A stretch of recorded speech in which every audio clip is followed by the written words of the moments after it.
میرا مسلک، میری قوم، میری زبان، میرے لوگ، ٹھیک ہے، یہ وہ لوگ ہیں جو ایک نہیں ہیں۔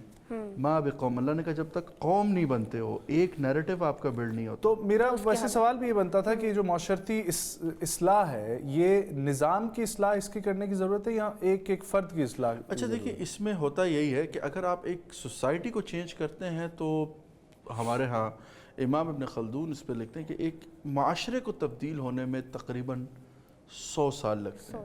اچھا، ٹھیک ہے، یہ ان کی بات۔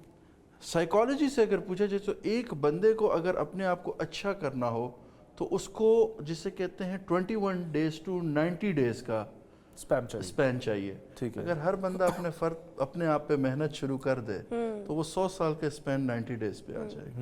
میں بات یہاں یہی کرنے لگا تھا کہ جب وہ اب وہ ہوگا کیسے کہ جب قوم کے نا کچھ کامن گراؤنڈز، اب جو آپ نے نظام کی بات کی، کچھ نظم ایسا بنانا پڑے گا، قوم کو بتانا ہوگا اچھا یار یہ 10 چیزیں ہیں، ان پر کمپرومائز نہیں ہو سکتا۔ آپ چاہے عیسائی ہیں، آپ چاہے مسلمان ہیں، آپ بریلوی ہیں، آپ دیوبندی ہیں، آپ اہل حدیث ہیں، آپ اہل تشیع جو ہیں، یہ 10 چیزیں کمپرومائزیبل نہیں ہیں۔ مطلب جو بندہ سر عام کسی کی تضحیک کرے گا، کسی کی حتی کہ عزت کرے گا، ہم قطعاً اس کا نہ سیاسی طور پر ساتھ دیں گے، نہ اس کے پیج کو لائک کریں گے، نہ اس کی چیزوں کو کریں گے، اس کا سوشل بائیکاٹ کریں گے۔